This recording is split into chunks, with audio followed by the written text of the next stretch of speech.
चलिए, हमने जो गैसीय चक्र थे, ये गैसियस साइकिल्स थी, वाटर साइकिल, नाइट्रोजन साइकिल और कार्बन साइकिल, इनको हमने कंप्लीट कर लिया, ठीक है ना।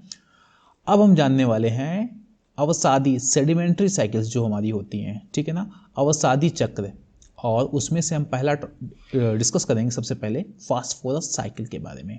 आगे बढ़ते हैं, बेसिक्स समझ लेते हैं। देखो होता क्या है कि phosphorus plays and central role in aquatic ecosystem and water quality. आपको मैंने एक वीडियो बनाया है जिसमें मैंने यूट्रोफिकेशन के बारे में बताया था, ठीक है ना, यूट्रोफिकेशन। इसमें आपको पता है ना कि एक्सेसिव न्यूट्रिएंट्स, ठीक है ना, ये जो पोषक तत्व तो बहुत ज़्यादा हो जाते हैं, फिर जो प्लांट्स होते हैं, ठीक है ना, एल्गी होते हैं, इतनी तेज ग्रो करते हैं कि पूरी जो लेक धीरे धीरे मर जाती है। तो उसमें जो पोषक तत्व यानी न्यूट्रिएंट्स होते हैं उसमें से एक फास्फोरस भी होता है। यानी कि अगर ये लिमिटेड अमाउंट में है किसी वाटर बॉडी में, झील या तालाब में, तब तो अच्छा है, लेकिन अगर ज़्यादा हो जाएगा तो वाटर क्वालिटी को सीधे इफेक्ट करेगा। अब सेडिमेंट्री साइकिल के अंतर्गत आता है, ये आपको बताया था। सेडिमेंट्री साइकिल में क्या होता है, जिसमें एटमॉस्फेयर या हाइड्रोस्फीयर मेजर रोल नहीं प्ले कर रहा, लेकिन अर्थ की जो क्रस्ट है, ठीक है ना, पृथ्वी की जो सबसे ऊपरी परत है, वो अगर मेजर रोल प्ले कर रही है तो उसको बोलते हैं सेडिमेंट्री साइकिल। क्योंकि फास्फोरस कहाँ पर, बेसिकली चट्टानों में पाया जाता है, फास्फेट रॉक्स में। तो इस वजह से ये कैसी है, सेडिमेंट्री साइकिल के उसमें आता है, कैटेगरी में। तो phosphorus occurs in large amount as a mineral in phosphate rocks. चट्टानों में होता है, फिर इनका इरोजन होता है या माइनिंग की जाती है, तो फिर कहाँ पर अपनी नई साइकिल में आता है, कुछ पानी में मिलता है, ठीक है ना।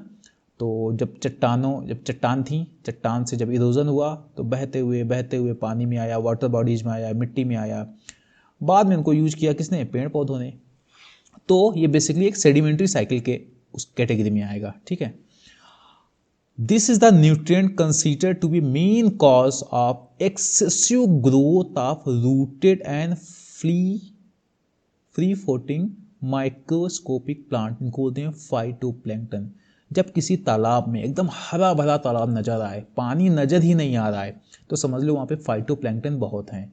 तो समझ लो ये अगर किसी तालाब में फास्फोरस बहुत ज़्यादा है तो समझ लो पानी नज़र ही नहीं आने वाला है, ऊपर एक हरी हरी परत नज़र आएगी, ठीक है ना, वो होते हैं हमारे फाइटोप्लैंक्टन। तो यही चीज़ बोल रहे हैं कि अब मेन न्यूट्रिएंट यही है फास्फोरस, जिसकी वजह से जो प्लांट्स की ग्रोथ किसी भी वाटर बॉडी में बहुत ज़्यादा होती है।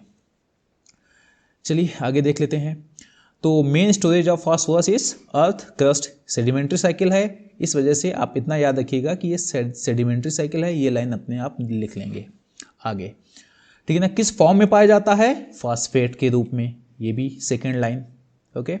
On land phosphorus is usually found in form of phosphate. होता क्या है, वेदरिंग एंड इरोजन दो हैं। वेदरिंग क्या होता है, मान लो एक चट्टान है, ठीक है, ये मजबूत सी एक चट्टान है, तो वेदरिंग का मतलब होता है जब इसमें टूट फूट होने लगे धीरे धीरे, तो उसको बोलेंगे वेदरिंग, ठीक है ना। और इरोजन का मतलब क्या होता है, जब ये बह के पानी, मतलब बारिश आई और बह के यहाँ पहुँच गया, तो ये जो स्टेप था इसको बोलेंगे इरोजन, अपरदन, ओके। और इसको हिंदी में बोलते हैं वेदरिंग को अपक्षयन। अपक्षयन, अपक्षयन में चट्टान में जब टूट फूट होती है दैट इज वेदरिंग, और जब टूट फूट होने के बाद जब बह के, ठीक है ना, अलग अलग रीजन से, हवा के प्रभाव से भी जब वही जो एलिमेंट्स होते हैं कहीं और पहुंचते हैं, ठीक है ना, समुद्र में या नदी में, तो वो हमारा होता है अपरदन। तो वो क्या हो रहा है, by the process of weathering and erosion phosphate inter reverse stream and finally समुद्र में मिल जाता है, ओके। इन द ओशियन, अब होता क्या है समुद्र में, क्या होगा, जरा एक बात सोचो, मान लो ये समुद्र है, ये मान लो पृथ्वी थी, यहाँ से ये धीरे धीरे समुद्र की गहराई की ओर जा रहा है, ठीक है ना, और यहाँ पे एकदम गहरा होता चला गया। तो जब कोई चीज़ जब यहाँ से बह कर आएगी तो कहाँ, मोस्ट ऑफ द केसेस यहीं पर जम जाएगी, ठीक है ना, अंदर बहुत तो जाएगी नहीं कि नीचे तली में बैठ रही है, इतना लंबा सफर क्यों करेगी, यहीं जम जाएगी। इनको बोलते हैं कॉन्टिनेंट सेल्फ, कॉन्टिनेंटल सेल्फ। ये जो पहली स्टार्टिंग की जो पोजीशन होती है, तो जो फास्फोरस जो यहाँ से बहकर जा रहा है, ठीक है ना, धरती से, तो कहाँ जमेगा, इन कॉन्टिनेंटल सेल्फ में। वही लिखा हुआ in the ocean, phosphorus accumulates on continental self in the form of insoluble deposits, ठीक है ना, कुल मिलाकर यहाँ पर वो जम जाएगा, कौन, फास्फोरस। फिर लाखों साल में, कुछ इवेंट होती है, ठीक है ना। होता क्या है कि वो जो चट्टान जो समुद्र में जो मान लो समुद्र था वहाँ पर ये जम गई थी, यहाँ पर कुछ हुआ, कोई इवेंट होती है, टेक्टोनिक प्लेट टेक्टोनिक मूवमेंट होता है, ये धरती आ जाती है ऊपर, ठीक है ना, सतह पर आ जाता है। तो फिर क्या होगा, फिर से वही वेदरिंग होनी स्टार्ट हो जाएगी, इरोजन होना स्टार्ट हो जाएगा।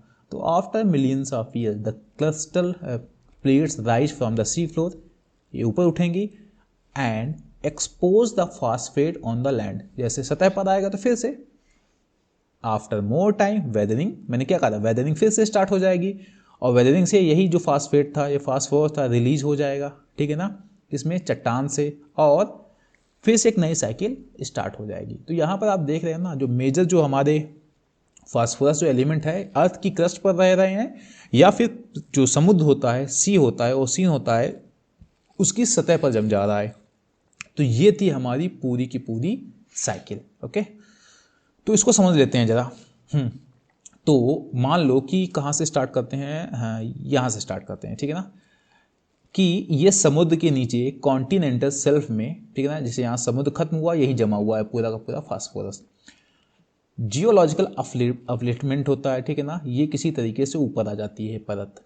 ओके, जब परत ऊपर आ जाएगी तो क्या होगा, वेदरिंग स्टार्ट हो जाएगी, ठीक है, यानी उस चट्टान में टूट फूट स्टार्ट होगी। जब टूट फूट स्टार्ट होगी तो मान लो कहीं देखो ऊपर से बारिश हो रही है, बारिश होगी तो वही जो फास्फोरस बह कर नीचे आ जाएगा, कुछ कहाँ मिलेगा, पानी में मिल जाएगा, ठीक है ना। तो इसको इरोजन के थ्रू कहाँ मिल गया, फिर से पानी में आया, फिर से नीचे जम गया, ठीक है। अब कुछ कहाँ पर आएगा कि पृथ्वी जो धरती होती है ना उसमें नीचे जम जाएगा। अब उसको क्या करेंगे, जो पेड़ पौधे होंगे उसको एब्जॉर्ब करेंगे, ठीक है ना, और अपने में यूज करेंगे, अपनी ग्रोथ के लिए यूज करेंगे। इनको ये गाय खा जाएगी और तो फिर ये फास्फोरस कहाँ पहुँचेगा, इस गाय के पास पहुँचेगा। फिर जब ये डिकम्पोज होंगे, इसमें ये भी डिकम्पोज हो सकता है, ये पेड़ पौधा भी डिकम्पोज हो सकता है, मान लो उसको किसी ने नहीं खाया तो ये खुद डिकम्पोज होगा। तो फिर से कहाँ पहुँच गया, डिकम्पोजर इसको डिकम्पोज करेंगे और फिर से अंडरग्राउंड फास्फेट रिजर्व यानी मिट्टी में ये मिला रहेगा। फिर से यहाँ पे यूज कर सकते हैं, नहीं तो ये इसका लीचिंग हो जाती है, मान लो आसपास कोई वाटर बॉडी है तो वहाँ पर पहुँच जाएगा और नीचे जम जाएगा, ठीक है ना।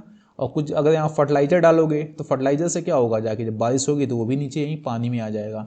तो ये फर्टिलाइजर एक बहुत बड़ी समस्या है। जाके आप तालाब देखो, गांव में जो तालाब होते हैं उनकी कंडीशन सही नहीं है। उसका रीज़न क्या होता है, चारों तरफ खेत होते हैं, वहाँ पर ये सब जो फर्टिलाइजर बहुत ज़्यादा यूज किए जाते हैं, तो सब बह कर कहाँ पहुँचते हैं, तालाब में पहुँचते हैं। कुल मिला के वो तालाब जो हरे भरे नज़र आ रहे होते हैं ना, वो अपनी मौत की ओर जा रहे होते हैं, ठीक है ना। धीरे धीरे वो तालाब वहाँ पर रहेंगे ही नहीं।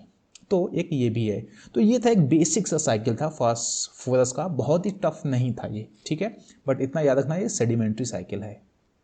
ओके, अगर ये इमेज याद है तो अच्छी बात है, नहीं बेसिक्स जो है वो हमने बता दिया था। तो ये था हमारा फास्फोरस साइकिल। नेक्स्ट टॉपिक जो हमारा होगा वो होने वाला है सल्फर साइकिल के बारे में। और हाँ, अगर अभी तक आपने हमारे इस चैनल को सब्सक्राइब ना किया हो तो इस बार भूलिएगा नहीं। Thank you.